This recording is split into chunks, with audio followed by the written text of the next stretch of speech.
Welcome to the Wodesman podcast, catching up with all things bushcraft, wild camping, and the great outdoors.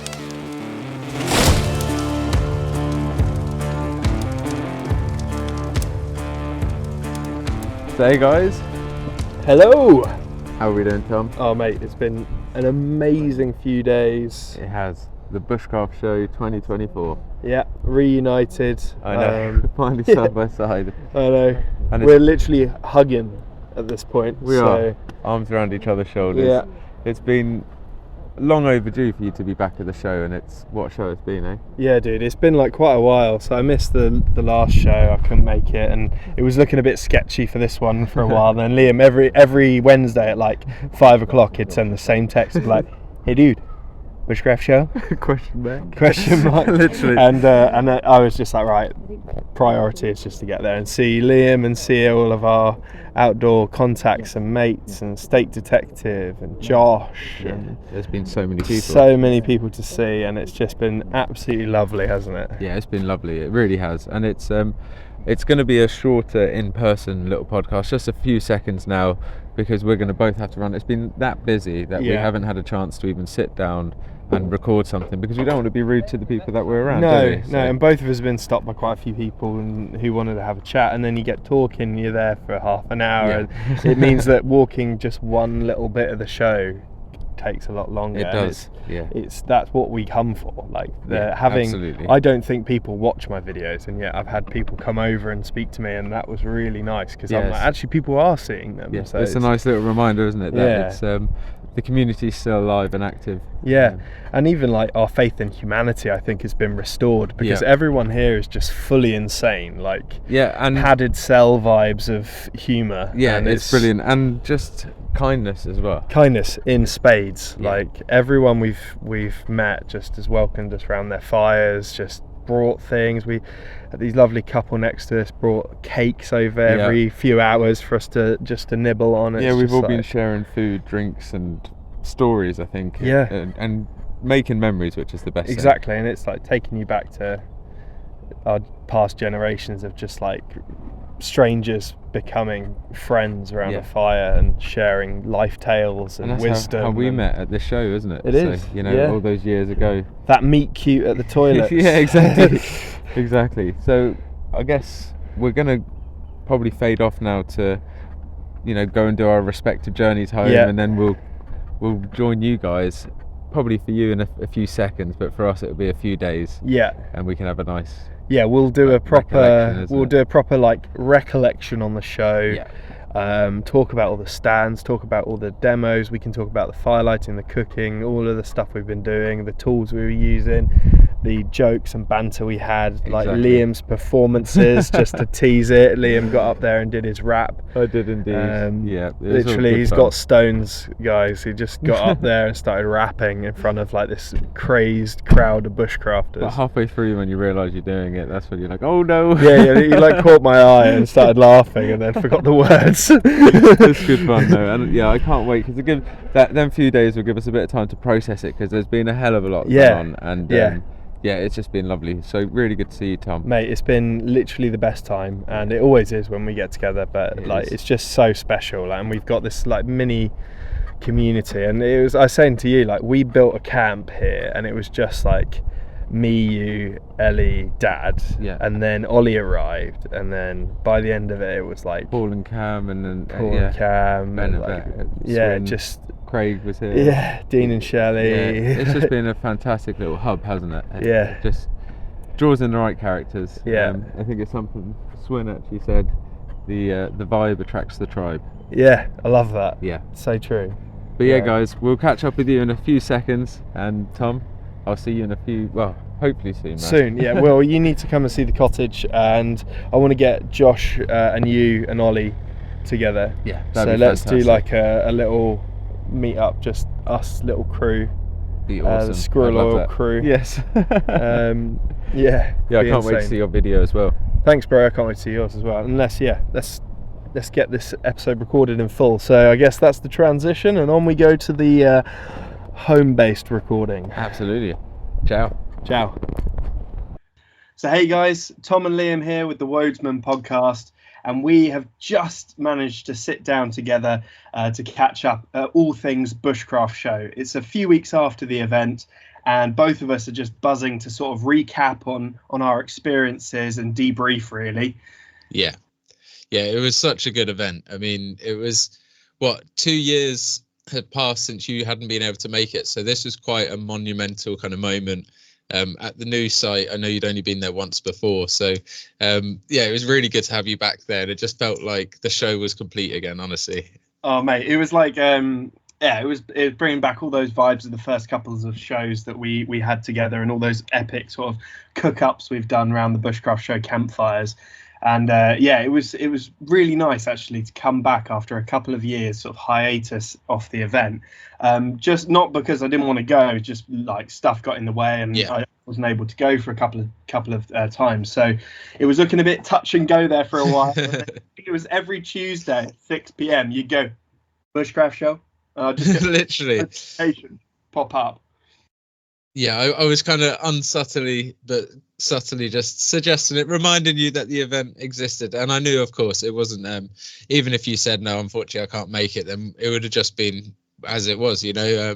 But it was fantastic to have you there. I know so many people were excited to see you, old fans. And like you said, it's kind of goes back to where we both met, doesn't it? It's, you know, my first show bumped into you. My first show, and it kind of just feels like the Bushcraft Show is with you, you know, even though the Wodesman didn't start there, but it's because of the show that we met, and this is why we're doing this podcast right now. Our little meet cute, which I've heard where it's like queuing for the Portaloos, and it's like, Liam, Tom. Hey. Those years sort of started our friendship, and then obviously now we're like best buds, and you're my best man at my wedding kind of thing. So it's crazy. Which is exciting. Exciting plans coming ahead as well for your stag event as well, which is going to be so nice to get that underfoot, because it's been a long time coming. It has. It's a lot of planning on your behalf. It's just like crazy that all that started with a couple of messages on YouTube, and then meeting at the Bushcraft Show, getting on like a house on fire, camping at the Bushcraft Show together that first time, and then year after and the year after that, and then all of the camps we've done since, all the adventures we've been on, and all the sort of epic memories we've made sort of together doing these camps and adventures, 100%. Little stealth wild camps and all sorts of stuff, you know, like. It's just amazing. And it all started with a couple of messages on YouTube, and then bumping into each other randomly at the Bushcraft Show. And I think that's what makes events like that so amazing, is just it's bumping into people and just getting to talk to people. And the friends you make at these events is crazy how close you get to people. Oh, they become friends for life, don't they? And it's like you said, it really is what the show embodies. It's that whole community vibe, and when you go there, it's not just passing friendships and passing conversation. It can start like that, but you know, eventually by the end of the weekend, you've come across so many people from all walks of life, and a lot of them might just live down the road from you, or you know, you realize that you actually frequent the same place, and then you start building on relationships and bonds through that. And our family has just grown astronomically at the show.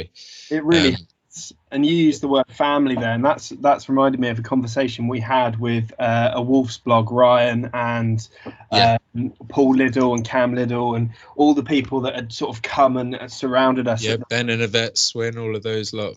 All those lovely people all came round, and we by the end of the thing, we were like, this is our Bushcraft family. And it was just like amazing that we sort of joked around, and we called it our patch.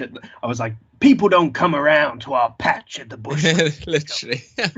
We don't take kindly to strangers. That was our kind of joke, wasn't it? Opposite of that, really, is because we literally just opened our doors to like so many lovely people who all came bringing things. Like we had lovely macaroons. Oh my God. We made like curries, and then soon, instead of it just being me and you cooking a curry, Ollie then cooked a masala. Swin brought over a curry. We ended up having like crazy, like so many different people cooking and contributing. This huge communal cookout, wasn't it? It was amazing. We had like 5 different people cooking different things, and we had like, I don't know how many we ended up having for dinner. Like it was like some big. It was honestly like a. It was crazy. It's so fun. It's like a 5-star Indian restaurant. Like your dad had made naan breads that you'd proofed under the bonnet of your car. You know, it was full bushcraft backpacking cooking as well. It was like this conglomeration that you had.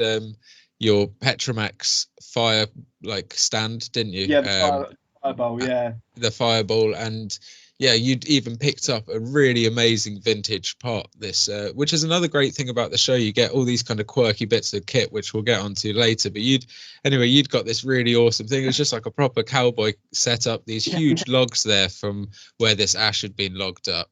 And it made a really nice kind of almost staged sitting area where we just had, like you say, these people coming in, and they were maybe bringing some of their own food, and we just kind of mashed up this big communal kind of feed, didn't we? It was absolutely amazing. In between the rain, that was. That's it. Like everyone sheltering under your rig, and just having a whale of a time while we're running out and flipping naan breads, and someone appears with loads of beers, and like I've got like a beer in each hand because I've been given 2 by 2 different people, so I'm having to between each one. Just like hilarious, and the sort of thing that you just don't get in modern life. People just ignore each other or don't want to talk to people who they don't know, and it's just the opposite of Bushcraft Show. And then every now and then, because it was getting so boggy, we'd have to down tools on the cooking. Me, you and Ollie would run off and push a van out that got stuck. Literally, it got so boggy at one point on the main runs, because it's been one of the wettest kind of beginnings of the year. It just has been solid wet all the way through. I mean, we've just had a break now as we're kind of recording this. It's starting to dry out a little bit, but it's not really let up since kind of last year, really autumn last year. It's been consistently patches of wet, so the ground had just laid wet for so long. It's quite clay there, and the vans were sliding everywhere. There was ruts from where obviously axles, didn't they? They were just buried down. And I remember Ollie in fact having to run over when people were just like pedal to the metal, just like full spinning, and of course that just buries you deeper, so we'd be running over like, just stop slow. Bro, just stop trying a million ideas at once, okay? And just like, we're gonna help you get out, bro. It's just like the best thing. And I just obviously I want to just give Ollie, some of you know Ollie, but he's featured in a few of our videos, and he's become a really close friend of mine as well, and just hanging out with him was just a highlight for me of the weekend. Like, I absolutely love that guy. So and he's a fantastic gardener and allotment kind of worker, and does a lot of kind of market garden stuff. Very knowledgeable about his plants, and like you say, it's that kind of connection at the show. You don't have to be into bushcraft to necessarily go, but it can be your door into it. I think that's one of the fantastic things. Like myself and Ollie both went to the show. Ollie's always been out in the woods like myself, doing bits and pieces, but he wanted to get a bit more into the actual kind of what is, this bushcraft scene, like wider than just TV and books, basically. So we both ended up just going on a whim. It was literally the morning of the Bushcraft Show that year that I went on my first time, and I'd never heard about the show. And I was on Facebook, I think, and Ollie was around my house, and I was just like, what's this Bushcraft Show? We were like, this looks sick, we should go. And he was like, yeah, when is it? And I was like, oh, it's today. And I looked at him, and he was just like, kind of like gestured to me, like a slight nod. And I was like, shall we go? And he was like, hell yeah, man. So we just packed some bags and came. I love that. So I think those kind of spur of the moment choices to do things like that always end up in a good result and a good story. So, but the end and low of it really was both myself and Ollie just went for the first time for the whim, and Beehive Farm. Although it's a different site and it's grown massively since then. It's just got huge. The same kind of vibe is still there, and the same heart and soul. It's just fantastic. And like you say, catching up with old friends, there's nothing better. So seeing you and your dad there this year, honestly, as your car drove down across that field before it got wet. It was just one of those highlight scenes. Like the sun was behind you. It was just fantastic. I was like properly proud as well, because I'd like just conquered driving finally, and I got. That's it. You're in your brand new car, Tiguan, and I was like rocking up, sticking my head out the window, like, Liam, car. I know, it was one of those moments. I just felt like the weekend was really starting at that point. And it really did start, didn't it? I mean, like you say, we've touched on it a little bit. We were cooking for a lot of the weekend. I think we spent just enjoying the food and the drinks and the companionship, I guess. Yeah, that's it. We socialised so much, and we had so many people that said they listened to the podcast. So many people that have seen us online, on our YouTubes and Instagrams and things, come over and say hi. I saw loads of people I follow as well that were really lovely, and met some new people, and I just had a whale of a time. I even met 2 amazing dogs. I think yes. Yeah, Dean and Shelley's Wild Camping. Shelley's dogs are literally the cutest, and I love those dogs. They're awesome. I think that's one of the good things as well. You just touched on it there, is getting that connection for like followers, so they suddenly don't just become a username. Like when I refer to Dean Shelley's Wild Camping, that is their username, but I actually am referring to the 2 individuals behind that username now. And it's such a nice way to meet the community and break down that kind of screen filter, because it's strange. You can't judge a person behind a screen, right? And they get to see like that we are actually how we portray. I mean, I always think I come across more serious in my videos because I'm more focused on what I'm doing than actually I am in real, because really I'm a bit of an idiot. Likewise, we're a pair of Egypts. I like come across quite serious when I'm doing my thing, because I'm in the zone and I'm concentrating and things like that. But but you want it to be digestible as well for people. That's it. You're like, this is the thing, I guess, with our content. We're trying to not only, I guess, vlog and document our journey, but also relay information where we're confident to relay that information in a way that beginners or anyone who can watch can pick it up and actually, like say, digest it. That's it. And also showing a responsible way of doing it, which I always, I think that's one of the reasons why I'm quite focused in my videos, is actually the Bushcraft Show is one of the few videos where I let my hair down and I'm silly with it. Yeah, you do. But the rest of my videos, I'm very much about showing a safe or responsible way of doing things. So if I'm using my air rifle, if I'm using my bows, if I'm using a knife, I want to make sure that I'm modeling it in a way that if someone copied me, it's not dangerous. Yes, so yeah, exactly. That's probably a reason why I come across as quite serious in a lot of my videos, is just that. But as soon as people see you at the show, like goofing off with a beer in your hand, that sort of humanity comes out a little bit more. It does relate to you a bit. 100%. So that's quite nice, actually. Yeah, well, that's the thing. It kind of, like we say, it breaks down that filter of it just being behind a screen, and you actually do build real relationships with people, and they do feel it's not a word I'm throwing around lightly, like an extended family. And I touched on that in my video. It could sound a little bit clicky, but it really isn't. It's I can imagine a newcomer coming into the Bushcraft Show and thinking, oh, look at all these people talking to each other, they all know each other. But it's only because one of us has walked up to someone and been like, how are you going? And that's literally it. And although we can be best mates through that, it doesn't take long to gain really strong bonds over bushcraft. If someone was really shy and they walked up to their camp, to our camp, they'd be probably quite surprised. That we'd be like, oh, hi, come on in. Like, we'll welcome them and start finding out about them and stuff. And it was a bit like that when we started messing around with some of our skills practice, because it was me, you, Josh, who else was there? George Henry, he was there. We did a trio hand on the hand drill. Yeah, it was really good fun, and like you say, it kind of attracts others, doesn't it? We ended up with like a crowd. It was like we were exhibiting, but we were just messing around. We did, and people were getting stuck in from that crowd. It wasn't like just observers. It wasn't like we were demonstrating to people. There were people watching and people getting stuck in. Yeah, that really nice guy came up after. So Josh did a bow drill. I did a bow drill. I did a hand drill with Josh doing the clematis. And then me and George did one. Yes, yes. Challenged us to do it with Willow. So then we 3 did Willow and Elder hand drill. Yes. And then that guy came up. And we got that in we got it, honestly, it was no lie, we got it in about 30 seconds between you, me and George. Yeah. And it was like not difficult, was it? No, it was two goes on it each down the shaft. Yeah, and it was done. And like we were doing a bit of floating hands at the top as well, just to like warm the set, and that really helped because the set was warm by the time we actually gave it some welly, and Absolutely. then it was ember, and it was great.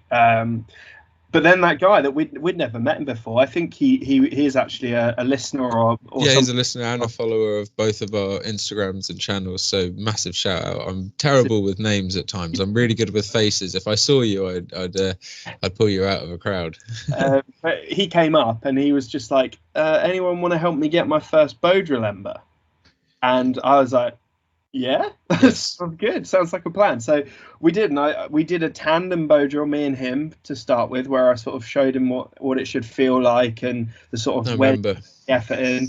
And then he soloed it with like me and Josh, just giving him some tips.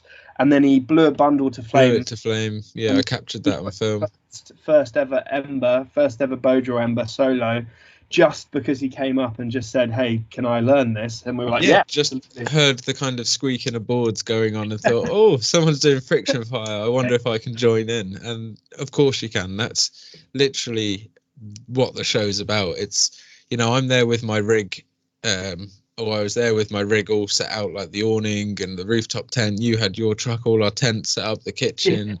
It's a proper camp set out, and it could maybe look a little bit kind of like, oh, do I want to go over to these people? They're kind of, but I think by the end of the night there was a good amount of people around. And just like you say, having different people camped near us. Craig from East Anglian Bushcraft and Catherine were just parked literally behind the truck. Lovely to see them again as Swin, Ben and Yvette, loads of people around us that we knew. So we had this kind of corridor of people floating in and out, and it kept a really nice space. And it was almost like a little show in itself just there at times.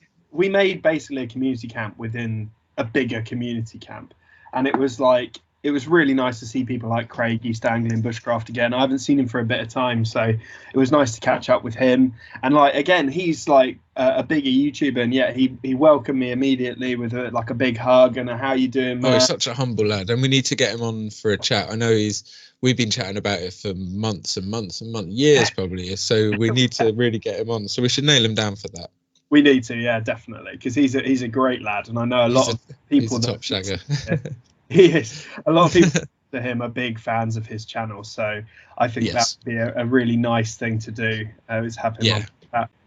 And that's like you say there. He's humble enough, and everyone in the show is. There's not anyone who is big enough. There was Louis Seddon, for example.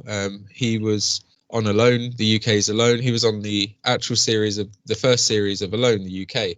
So Louis and I interviewed at the same place in London. Obviously, I actually never ended up going on Alone because just because of circumstances. Basically, I didn't get the vaccine, and I couldn't go over to Canada.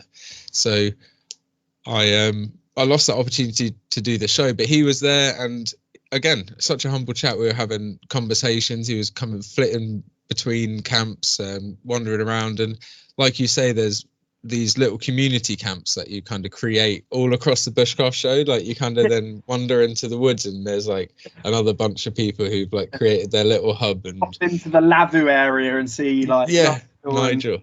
Yeah, exactly. Everyone, and then you go over to State Detective, and there's the air horn going for the air race. Yeah, that's it. You hear jolly good show, old chaps, and then you're in enemy territory. You know what I mean? You just got to look out for those Jerry. Yeah, there's all these little communities, and that's literally it. It's just no one's too big for their boots there. I think everyone's just,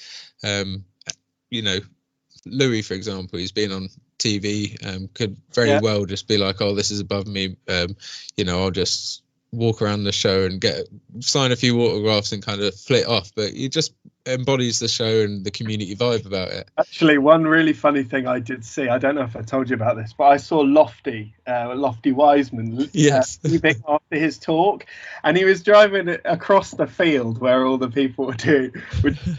He was in like, I think it was like a VW Golf or something, and he was just driving across the field, and he just like didn't give anything, he didn't care, and he was just like driving with a big smile on his face, and this like guy obviously didn't realize who it was driving this car, glared at him because he had to move to get out of his way. And I was thinking, don't start on him, mate.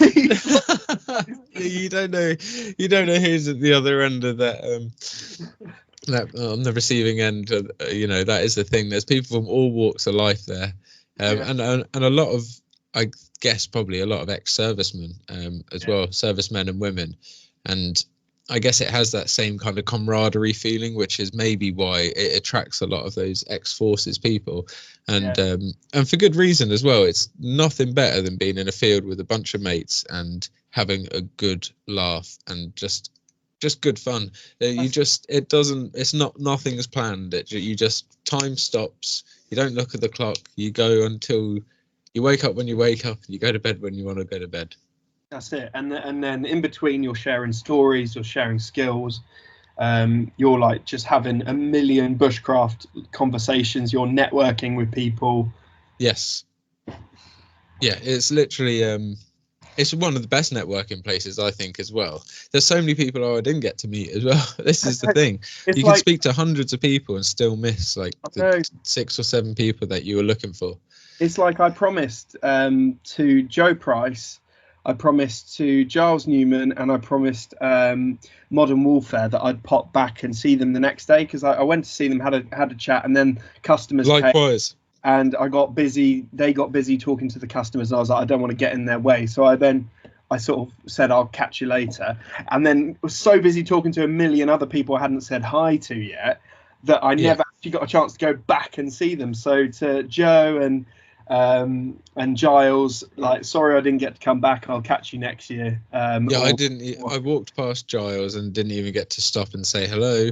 Again, the same with Brian from Modern Warfare, who, again, we need to get on. Definitely need to get him on. Need to get him on the Wodesman really soon, and we've got some pretty exciting stuff coming up. I know I want to get one of his bits, and I think you've been eyeing up a few bits, so we're thinking about getting some Wodesman attire. And there'll be more details about that, but like you say, if there was another day, you maybe could cover the whole thing and feel like you could have a conversation with people. But it's, especially when you're filming something as well, there's always that kind of little slight bit of pressure in your head that you got to get some content, so you're kind of flitting around making sure that you're making most of the day and saying to people, look, right, I'll catch you, because obviously your stall's busy, they've got customers themselves coming in, so you don't want to keep them from their customers while you're just catching up. And it just never happens. And like you say, with Joe Price, it was one of probably the only time it's ever happened in history where you, myself, and Joe Price are in the same field, and we didn't manage to get down for a pint together or sit down for a Wodesman quick recording. But yeah, it was really nice to meet him and Ida, though. It's been a long time I've been talking to them, and it was nice to actually meet them, and to catch up with like all my old mates and people that I get on well with. So I've been a Ben Orford customer for years, and I've got to know him like fairly well. In terms of every time I go to the show, I go and have like a 20-minute, half an hour catch up with him, find out how life. That's the way. I really like the guy. He's a lovely man. And again, I didn't get to spend much time chatting to him this year, but it was nice just to see him and wave and sort of say hi, ask him how it's been and all that sort of stuff. And I actually asked him to make me a belt. Love that. I want something bushcraft on my wedding suit, so I've sneaked in a Ben Orford belt into my wedding suit. Love it. That would be quite cool. But also, like Steve Armstrong. Field and Steel. I was so excited to see him. To see him trading there. And actually picked up the prototype rooster off of him. Oh, you did, didn't you? Yeah, you got the. So I was on the pre-purchase list, and then he said, "Well, actually, you might as well test it for me and give me your feedback. So I've been thoroughly using it, and honestly, such a lovely little thing to have in my. I haven't been using it as a neck knife. I've been using it in my just having it in my pocket. But it's so nice to have a EDC UK legal knife that I can carry around with me, especially doing the live streaming. Obviously, I'm live streaming on Twitch and YouTube like most weeks, once or twice. IRL streaming. So if anyone is interested, sorry, a little self pump here, definitely come over to twitch.com/Primal Nomad Bushcraft. You can find me streaming or on YouTube.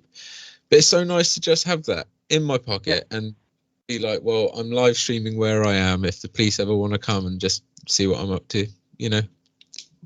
I don't want to be advertising where I am with an illegal knife, do I? So it's perfect to actually have a bushcraft blade that I can rely on and use. So yeah, especially I was very happy to get that. If you're just out on a walk, having I've got the Field and Steel UK Carry Scandi Grind one, and I've also got the Jackrabbit, and I've also got a Nomad by Ben Orford, which I love. And recently, I managed to get this. I'll just show you, Liam. The listeners won't be able to see it, but it's it's Victorinox. It's had its scales taken off, and my Carter scales put on. I love it. I got it second hand. How much do you reckon I paid for this custom Swiss Army knife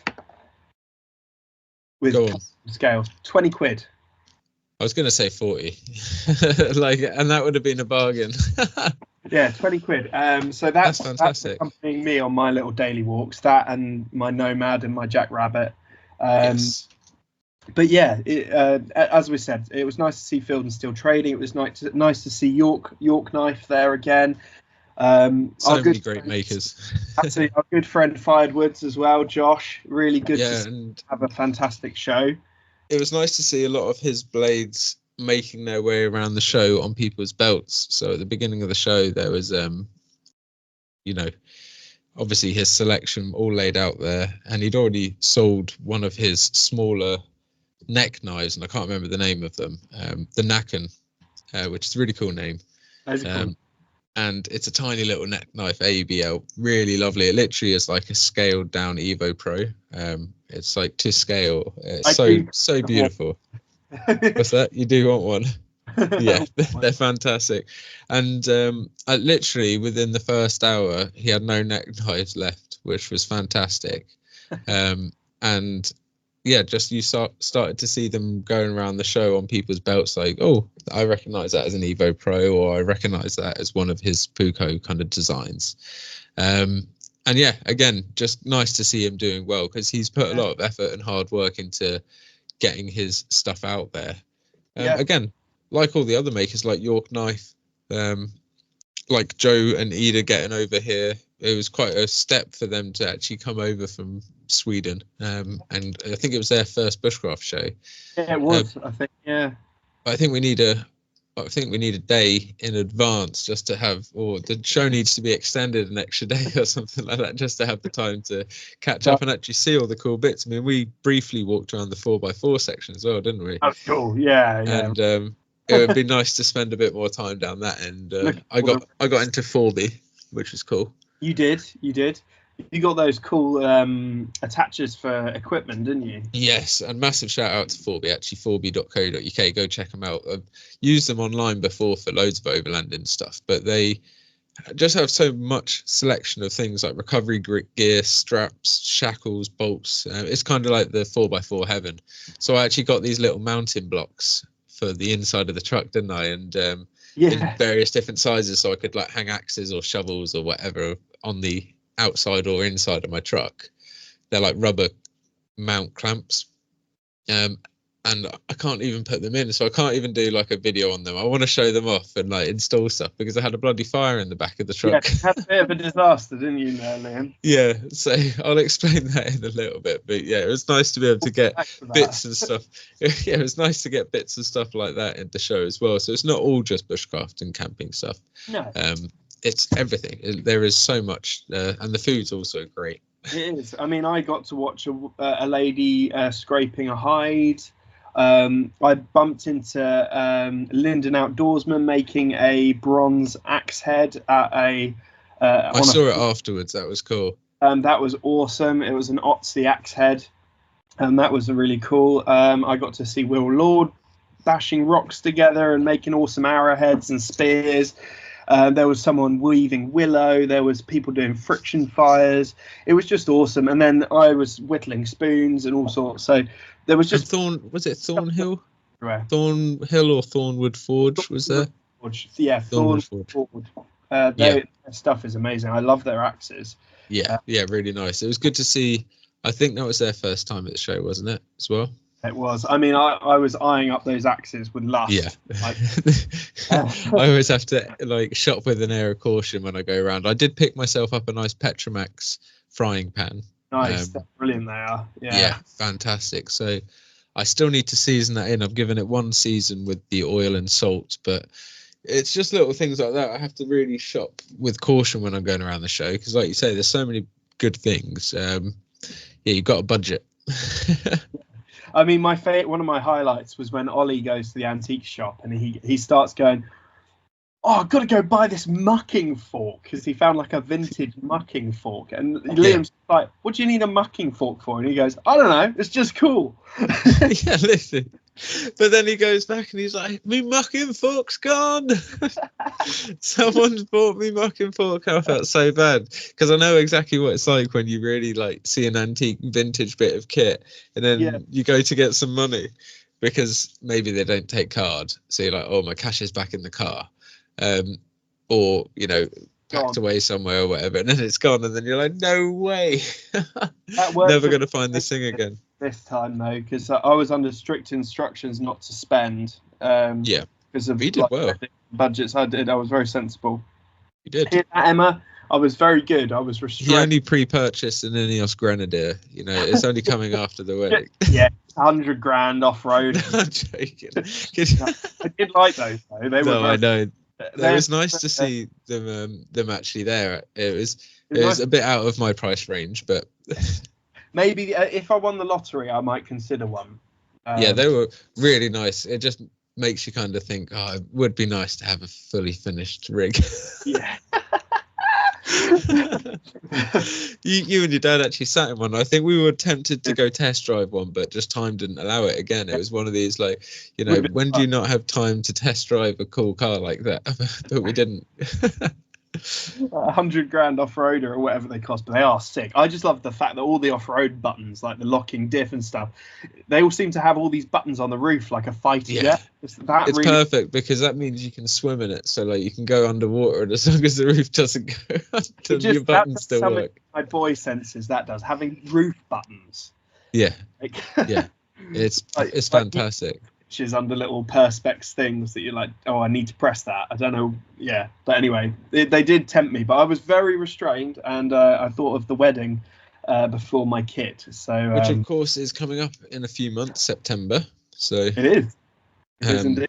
Not too long away, and it's going to be its own kind of little, especially the stag do. It's going to be its own little bushcraft show of itself. We're doing a bit of fun activities, camping out. It's going to be a full bushcraft kind of. Well, it's a day for you, isn't it? So I think we're going to shoot some guns. It's not really going to be a stag do because I'm not really into that. I don't want to be tied to a tree and get so pissed I can't remember it. I want something I can really remember doing what I love with my friends. And it's just your day, bro, isn't it? To say the saddest thing about it is there's so many people I would like to invite to it that I just can't, because we need to keep it really small and link it to the wedding, which again we're trying to keep small. So only logistically it's so hard and so expensive nowadays as well. I'm gonna have to do like a million other camps with all my like outdoor friends that I wasn't able to invite because I love all of you. And but we could always do something like a post-wedding bush stag, where we have a bushcraft community camp essentially. Yeah, and also if this clay range is good, we'll definitely go back there. 100%. Cool. It's going to be really good fun, and again it would be nice to catch up with a few of your friends as well, and because I know they've kind of heard about me and seen me through our videos and what have you. So I think there's only 3 bushcrafters actually coming. If I keep it so small, and absolutely. From different walks of life and different stages of my life, and I'm trying to represent each one fairly while still only having a small number of guests. So it's been really hard actually narrowing it down. But I don't think it would be so hard. I'd be like, right, I have to book an island. Because you want everyone to come, you know, all of your mates, you just want them all there. Oh, and if you owned a big parcel of land, you'd be like, just come pitch up a tent and we'll have a big cookout. But and also, there's logistical issues as well, because on the covenant for my land, for example, there's limits to the number of vehicles I can have in time, amounts of people, noise limits to the amount of people, and if I break that covenant, I'm then in trouble. So I have to be really careful. So there's a lot at play, but it will be sick. I can't wait. It's going to be good. And then we're going to get a few camps with people that we couldn't get along to that. So some of our outdoor friends, I'm going to arrange some camps with them for the people that we couldn't have to the actual stag. But it's going to be sick. It's going to be good. It's going to be really, really good. And of course, it's just another one of those little celebrations, which I guess, you know, going back to the Bushcraft Show quickly, that's what the whole thing is. It's a celebration of bushcraft and how much we all enjoy it. Sharing skills, cooking outdoors, having a few drinks, some live music. They even convinced me to do my raps on stage. I forgot like a quarter of the words on the on the last bit, Right to Rome. But it's I'm not a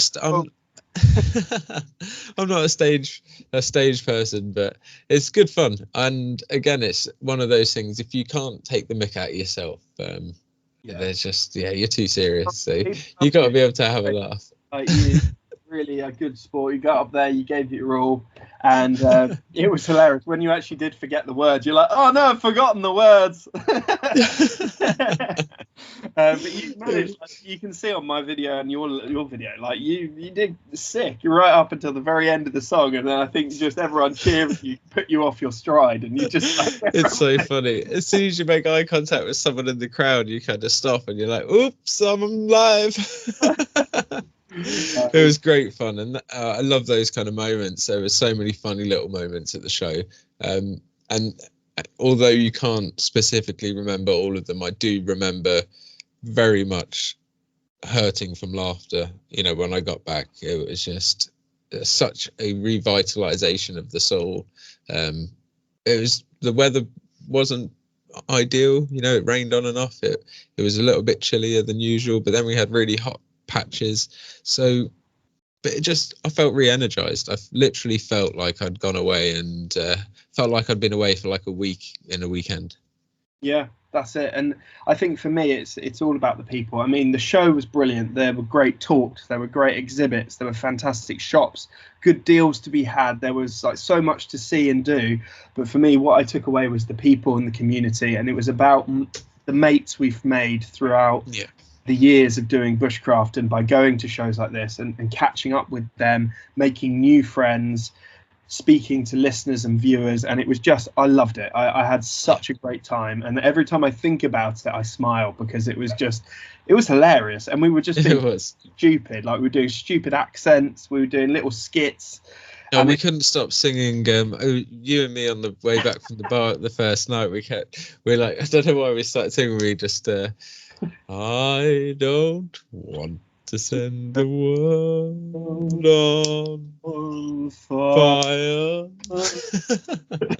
And the reason I started that is because I just finished the Fallout series on Amazon Prime before coming away, and they used that in the soundtrack, and so I had it in my head, and then I was winding up Paul so much by doing it. It was fantastic, because we've been at the State Detective and he had some of the war classics on, and then you started going with that, and then the walk back, and it just became this thing that across the weekend it was a bigger and bigger chorus of people singing it. It was fantastic. One of those really good memories that will stick with me of the show this year. We had that guy we rescued off the barbed wire as well. Oh, good Lord. Yeah. Myself and Ellie had just gone over to the Portaloos, and we hear this raucous going over at the campfire and the kind of cooking area. And we see this guy kind of half straddled over the barbed wire fence, and he's like, I'm fine. And then the next thing, he was definitely not fine. Well, no, and you guys were untangling him. Yeah.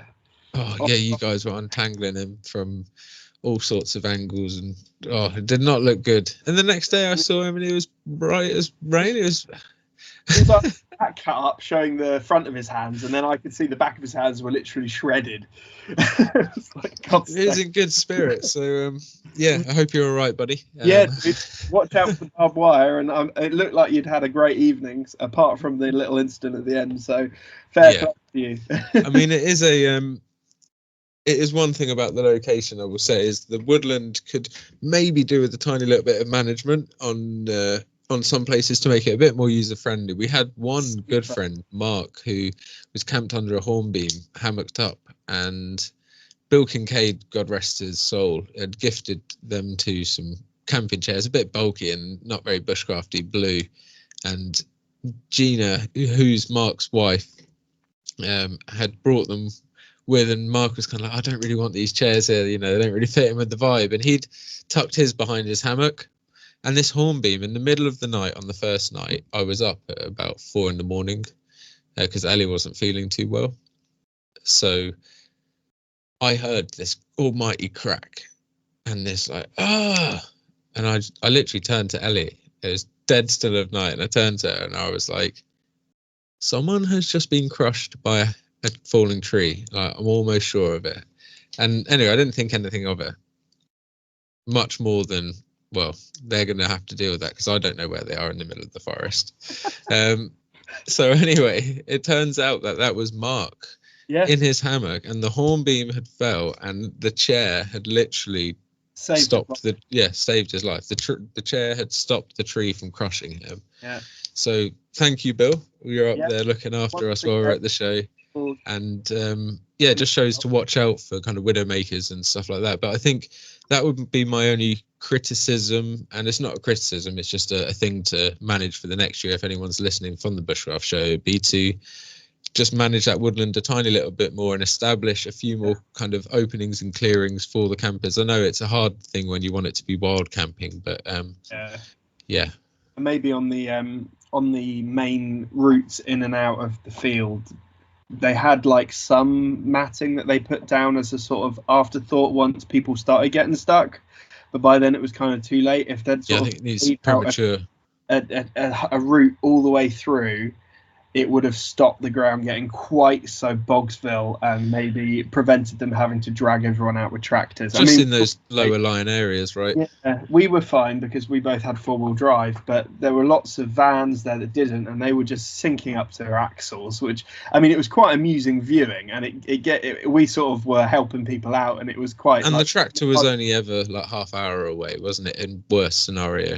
Yeah, it wasn't a big deal at all, but it's just like... it probably is annoying for them to have to be dragging people out. So maybe if they just preempted that might have been easier for them in the long run. Yeah.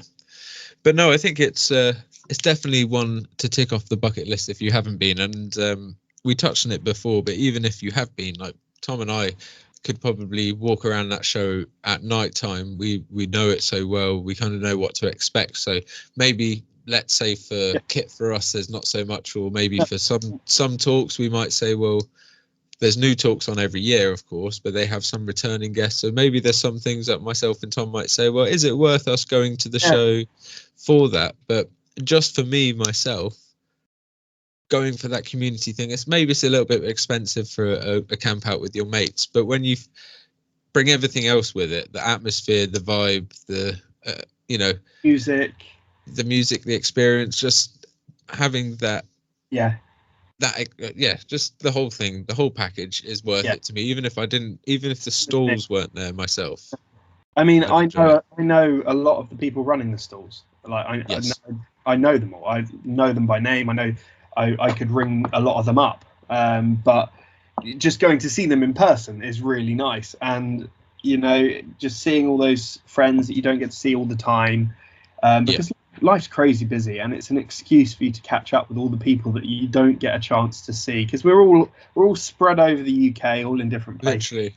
And it's nice just to have one big thing where all of us bushcrafters sort of unite and get together and have a good laugh. And I think that's what I would summarize it. It was a great laugh. It was a good time. I made some fantastic memories, and those memories are more than worth the price of entry for me. Yeah, and you can save quite a bit on on your ticket if you, let's say, get on your early bird. I think the early birds have just finished, but that was like, let's say, £85 or £75 for the whole weekend if you book it straight after the previous year's show. So it's a really good bargain. If you can't do that, there's obviously other early bird installments, or there's codes like, my one PMB15. I think that code's there forever. So that just gets you 15% off the ticket. So you might as well, if you're thinking about it, take advantage of that and come along. And if you've come before and think maybe, I've already done it, is it worth coming back again? I still think it is. I love going. We're not paid to say this or anything. No. I've never even talked to the Bushcraft Show people. And this was my first year doing the having the discount code, and I don't get anything from it other than they give me an entry for free. Yeah. So they just give me a wristband, basically. See if I can contact them next year, but they might say no. But I mean, I've filmed their show a number of times, so I'm willing to film it again and all that stuff. But you never know. But I would 100% recommend it, just from my experience of it, without any kickback or anything. It's just that's my opinion. Not everyone will agree with my opinion, but that's my opinion. I think it's a great show, and I enjoy it, and I keep coming back. Yeah, well, that's it. It's just a bonus for me that they said, well, give your followers this code and come along. We've seen your videos before, so more than happy to just give you a wristband. And I was I was like, are you sure? I'm literally just about to book it.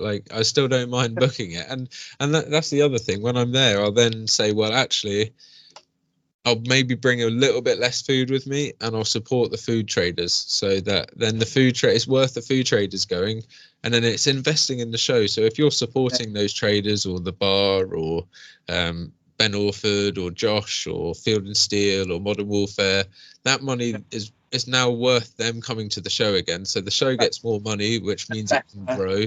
It gets better each year, more entertainment possibilities. That's how they can afford people like Ray Mears and Lofty Wiseman and Ed Stafford and people like that to come and have conversations, is because I guess our investment in the show. And it's so good to see all the rigs set out, the camps, like you say, the Lavu village. But you get to spend a year there and not get around everything. It feels like this little it doesn't feel like you're in England necessarily, because it just feels like you're sort of in this zombie apocalypse survival camp.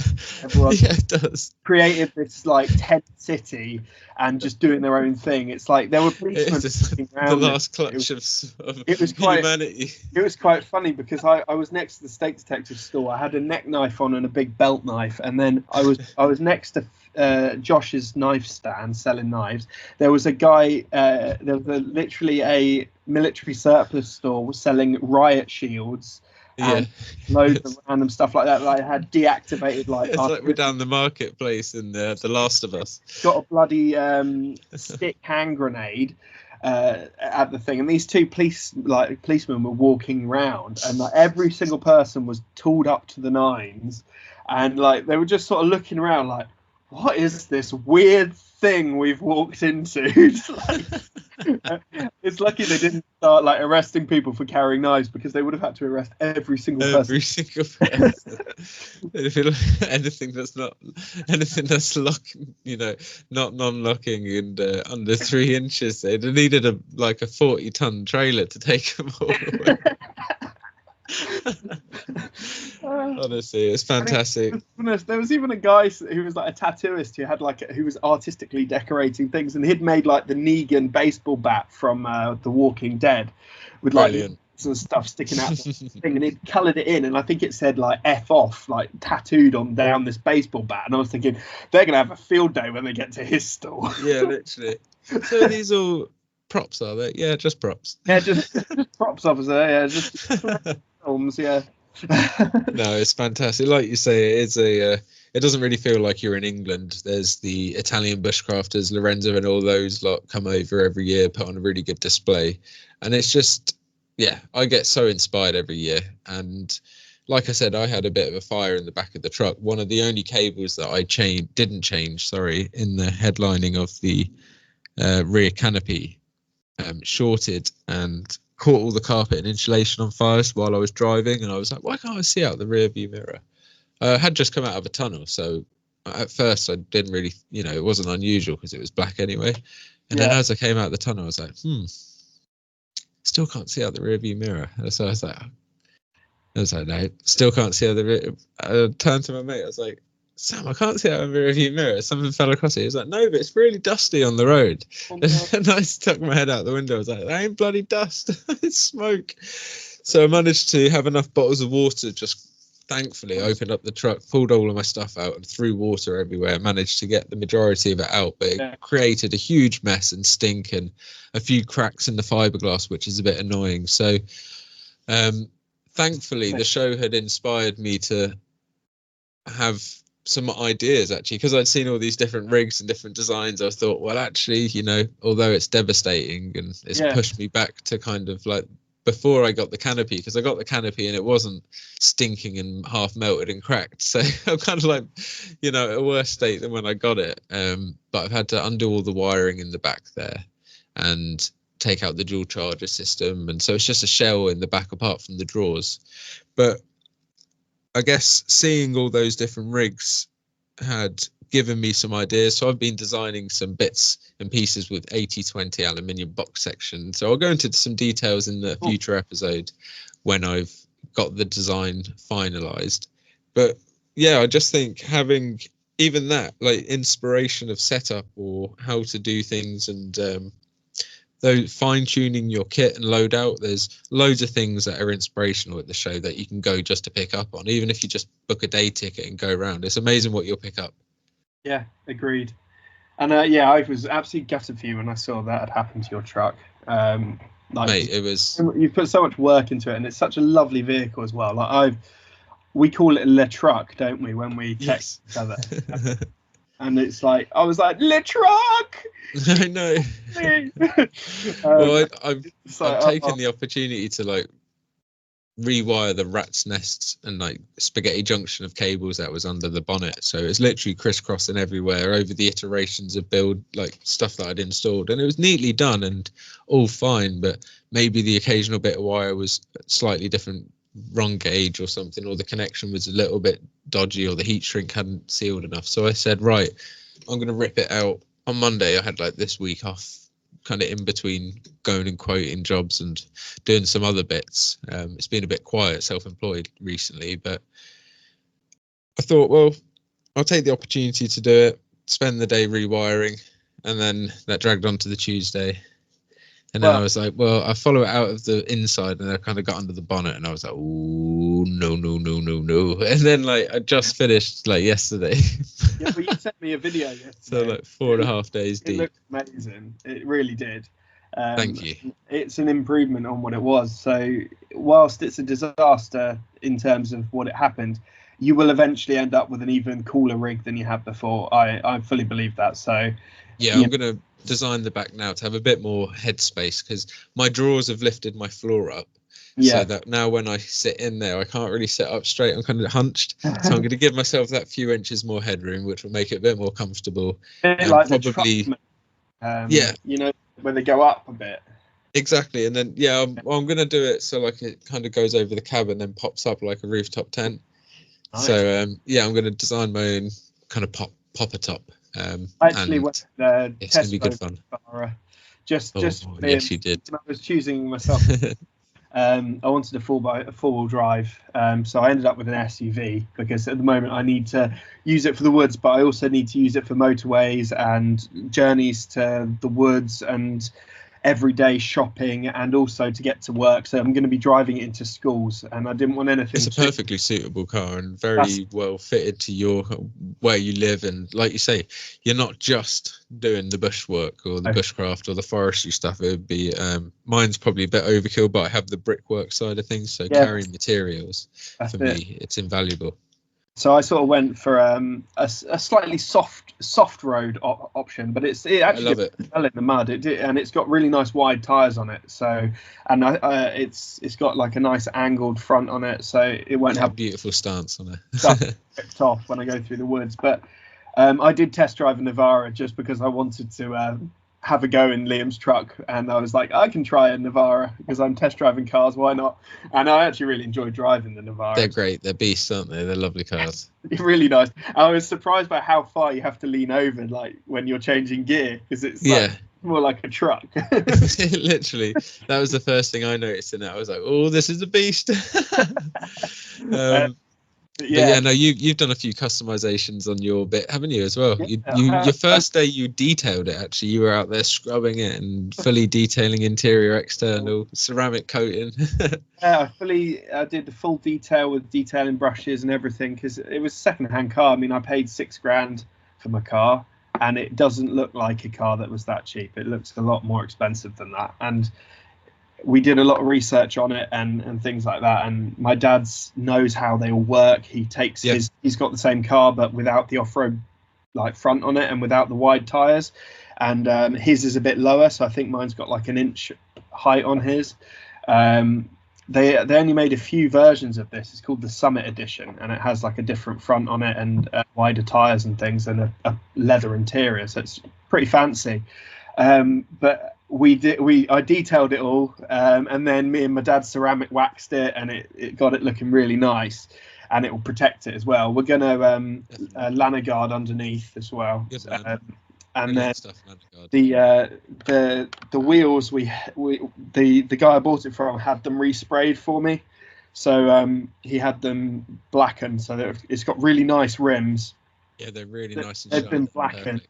And then as soon as me and my dad got it, we took the wheels off, jacked it up, and then the calipers were a bit rusty, so we got it right down to bare metal. We got all the rust off the calipers completely, and then we've got some racing red caliper paint, and we've done the calipers. So it's a white car, pearl white with black rims and racing red calipers. So it looks a bit sporty as well. And after all those years of playing like sporty racing games, I was like, I want a bit of sport in my life. Yeah, boy, I do like it. It's a really nice touch, and the beginning of a big adventure for you when you you start being able to spread. Start being able to spread. Stop being able to spread them, boy. You start being able to spread your distance and like where you can travel to, and spread your wings is what I was looking for. It's annoyingly, actually, my car has since got an engine fault, so it's under warranty. So they're taking it away on Monday, and they're fixing the issue with it. Nice. So last weekend, like I haven't been able to use it for a couple of weeks while I was getting the warranty sorted and getting this all organised. So they're getting it taken away this week to get it fixed. But last weekend, Emma wasn't well. A couple of weekends ago, actually, I think it was.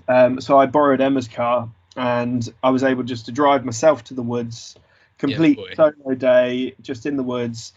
Brought the chainsaw, filled the car up with logs, and drove back. And it was that freedom that I've not had before, because I haven't been driving. Being able to drive myself to the woods, fill up the car with logs, drive it back, it's going to open up a whole load of options for me. So I'm very proud of myself for overcoming that anxiety, because that is an anxiety I've had for a long time in terms of driving, and I'm now actually really enjoying it. I like being in the car. I enjoy driving. It's actually like a real getting. You're in control.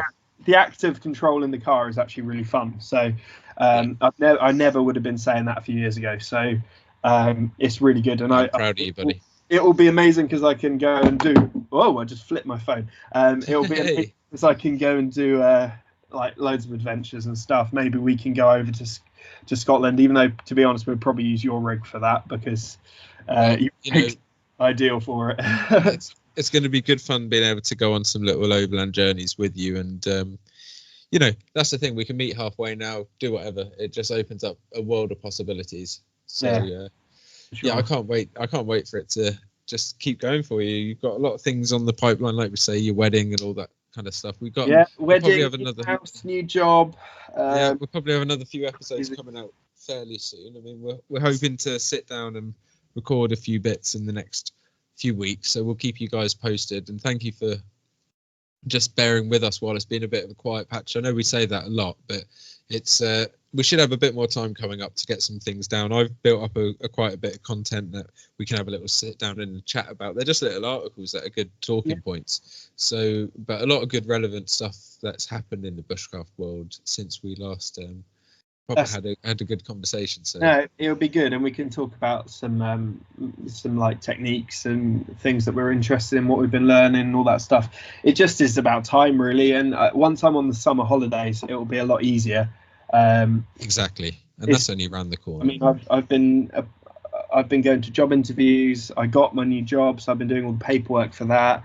Exactly. Trying to plan a wedding. I've moved house, but I'm also having to still be at my current job in London.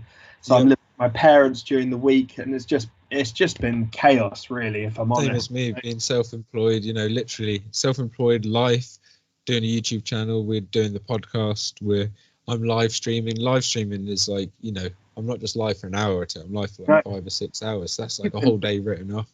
You've been doing so much with that, and they're awesome. Like I love just popping on, and normally I can only jump on for an hour or so, but just jumping on and seeing what you're up to and where you are, and recognizing some of the spots you've gone to. And you even did that awesome one with you and your mate, where you just hired some electric scooters and just went off and explored Tunbridge Wells, and you were looking for fungi and things just in the city, and that was a really enjoyable couple of hours. And I was doing some work at the same time. I had you on, and I was just working away, and then it was just like, it made the work fun because I was watching, and I kind of felt like I'd gone on a little adventure with you while I was doing all my admin and stuff here. That's so good to hear, because that's literally what it's about. I mean, I watch a lot of streamers through my gaming interest.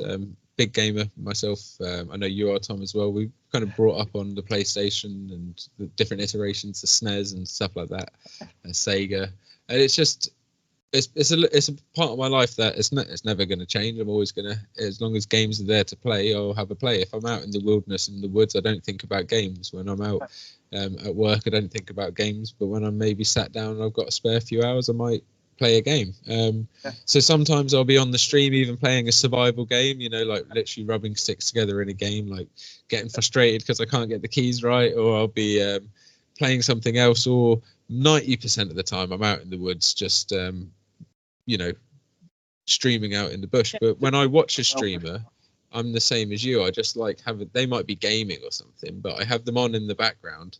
I'm doing my work, and it just feels like you're part of a conversation. You kind of tune in and out, and that background noise is a nice little distraction at times, but also company. I hope that's what our podcast gives to a few people as well. Like just having a chat in the background hopefully it makes you feel like you're in the pub with us. Especially even having a drive. That's where I listen to podcasts as well. Especially, I guess you now as well. Well, I mean, talking about gaming, Liam, yesterday I completed Days Gone finally, which is an awesome game, a really good zombie survival game. And I also have been playing a lot of Farm Simulator. Yes, lad, I love Farm Simulator. I love Farm Simulator, but I found what I've been doing, more than actually spending like all my time trying to make a profit on the farm, I tend to like make enough money to then like plant trees and then downloaded for like tents, and I downloaded a mod for a little campfire, and I like make my dream house, like with little bushcraft area. I like download to get like a Silverado 500 pickup truck. I know the one. And I'm just like, I want that John Deere tractor, and I'm just like making like my dream, like your little small holding. And I've got large holding. Like in the game, I'm like hemorrhaging money just to build trees and ponds and stuff, but I'm just like living it's like I'm rewilding. I've like, I don't know, half an hour. I'll just jump on the PlayStation and just basically have a bit of escapism. And normally I link it to my outdoor interests. And games like Days Gone, where you're doing surviving a zombie apocalypse or something, it calls to the sort of prepper survivalist idea. And then that inner young boy that lives within us all as well. Like Farm Sim or Call of the Wild or The Hunter. I'm playing Way of the Hunter a bit every now and then as well. It's just like, it's a bit of escapism, isn't it? And like not every day you can go to the woods, and some days it's like I get in from work, I do all my stuff, and then by then it's like 9 o'clock, and I'm like, I'll just a couple of hours till bed, might just jump on for an hour and that sort of thing. So we are both same as me. I remember even when I was on Way of the Call of the Hunter, Call of the Wild, sorry, the hunter, and I was trying to get a red fox with a bow, and it was like, man, that was like two or three streams of like struggling, and then I managed to get it, and I was so happy, and I did feel really immersed. So games like that are fantastic. There's no leeway if you make an error, if you make a sound. They're very punishing. So it is really good. There's even character skins in there for people like Remy Warren, who's a really good bow hunter over in America. So yeah, big shout out to those guys over there in the States where I want to be. But you know, I had a comment on my YouTube video this week which made me laugh. It was you did. I wear quite a lot of the clothing I bought in America because I like, in terms of like the American lifestyle, the outdoor lifestyle, I really find that appealing. Like the absolutely system, the going to gun ranges and doing target shooting, that sort of thing really appeals to me. The hunting, learning all that stuff, the fishing, just the got a beautiful culture. I love all that, and I loved my time in the States. And every time I wear the clothing I bought there, it just transports me back to that time there with my brother, where we were doing the like desert hikes, where we were doing the national parks and things. And I always wear that, and I was wearing it in one of my videos, and someone commented, they were like, political statement much or something like that, and I was like, no, just a hoodie. But also freedom. Don't step on snake. Literally. No tread on me. Good fun. Definitely. It is funny how people like want to have an argument just for like, there wasn't an argument there to be had. I was just wearing a hoodie that reminded me of a holiday I'd had, and they were like trying to pick a political argument with me, and I was like, look, I'm just not arguing with you about this. Yeah. That's one of the beautiful things, again, probably a nice thing to wrap it up on, is about the show, is it's not political as well. It's one of those places you can go to escape all of that kind of media bombardment of stuff.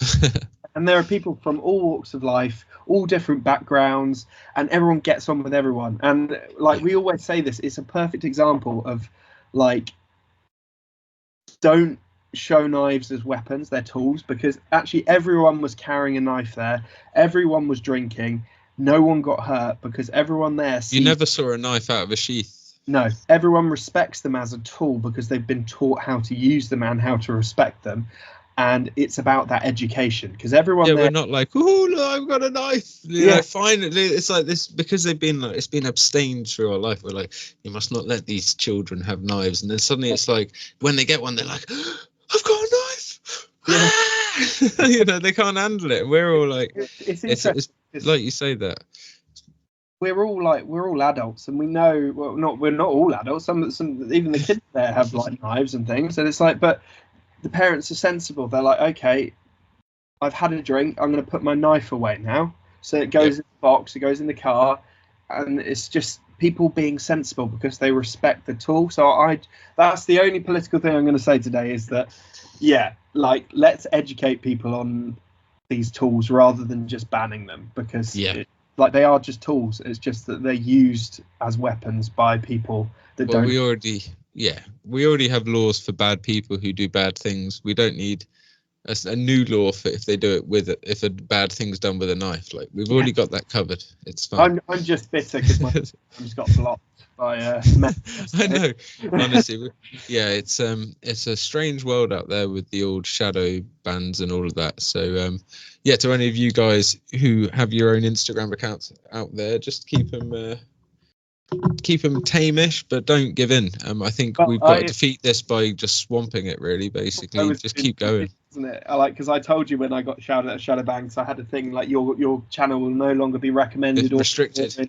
The only people that can see it are people that are already followers. That was like my Right to Roam rap. Really? They don't like what you're saying? No. It got copyright infringed on TikTok, and it's like the song that they're saying it is. It's like the only thing similar is the hi-hat. It's ridiculous. And the reason they gave was because I have an air rifle in one of my pictures, and I'm doing a legitimate Olympic sport, right, which is target shooting. And with the only type of firearm we're legally allowed here, a sub 12 foot-pound air rifle in the UK. Responsibly and like sensibly with a backstop and all sorts of things. On land I have permission to shoot on. like no one else is there. It's completely safe. I'm showing a responsible way of using that tool, and it gets banned. And then again, another one of my posts has been banned because I have a bushcraft knife in it. Another one because it's got a survival knife in it. And it's like, well, yeah, but you're not helping the issue because you're not teaching people how to respect these tools. No. Just trying to hide them, which I don't think is the right way of doing it. No, and they're promoting all the wrong things, but that's a conversation for another We could another rant episode, couldn't we? That would be quite fun, where we just. I think so. I think maybe next time we're around a fireside, guys, we'll have we'll right the world's wrongs. We could also talk about all the YouTube channels of that get million views of like bikini bushcraft. I'm sure you've seen them recommended. There's nothing wrong with the bikini, but please not out in the wilderness. Like it's just not very suitable. I mean, if it's Molly, maybe. I'll be down. Very funny. It's like minus, like the title is -5 girl solo camp, and then it's like -5 and she's in a bikini, and it's just like got 6 billion views. And then I've got like a video of me showing how to do hand drill and carve a spoon, and it gets 5 views, and I'm like, right. It is the way the algorithm plays, and it kind of wear a bikini in my next video, mate. I was going to say we're going to have to do a hot tub bushcraft live stream. Let's do it. Let's do it. So guys, stay tuned. And on that note, we'll leave you with that lovely image of me in a bikini and Liam in a bikini, and we're tandem in a bow drill in a hot tub. Tractor and trailer. Anyway, we'll leave you with that lovely image. I hope you've enjoyed our little silly talk. Yeah, thank you guys. Discussion of the show and a few other issues and things that have been going on in our lives. And thank you for joining us. We really appreciate each and every one of you for listening and for just being there and enjoying what we have to say. Definitely. Tom, tell them where to find you.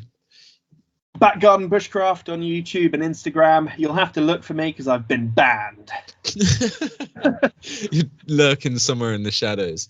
I might be as well. I'm still never sure. Some of my posts get a few hundred likes, and then the next one gets like 37, maybe because I put the wrong hashtag or something, or said right to Rome. But anyway, Primal Nomad on Twitch, YouTube, and of course the Wodesman podcast. It's me and Tom, and it's a slow burner. We'll get there with some more content for you guys. Sorry it's been a little bit of a delay, but I hope this one has kept you very entertained, whether you're driving, chilling, sleeping, whatever you're doing. Do it well, and just thank you. And if we've made you smile once or twice during this episode, do make sure you follow us and stay tuned for what other shenanigans we get up to in the future. Honestly, sharing the podcast. So if you're listening on Spotify, Apple, or anything like that, just clicking the share button down below and sending it to one of your mates, or even just sending it to yourself. That interaction itself really helps the podcast go to wider places. And if it goes to wider places, Tom and I might actually be able to earn something off this. We've never earned a penny off of this podcast. But even if it gave us like 20-30 quid, it might be fuel money to meet up and record 5 or 6 episodes, which means things can get out there. So just sharing it helps loads, getting the message out there. There is actually a podcast here. If any of you guys have any recommendations for guests, conversations, topics, please send them in. There's always a Q&A box on the Spotify page as well. That's it. It'd be really interesting to hear any sort of bushcraft topics you guys want to hear us discuss, and we can do our research and present something to you guys. We will get round to it. If you drop it in there as something you're interested in, we will eventually get round to recording an episode on it, I'm sure. We got a big list of guests eventually to get round. We do. Anyway, guys, thank you so much for listening. We do appreciate it, and we'll catch you in the next one. Thank you so much, guys.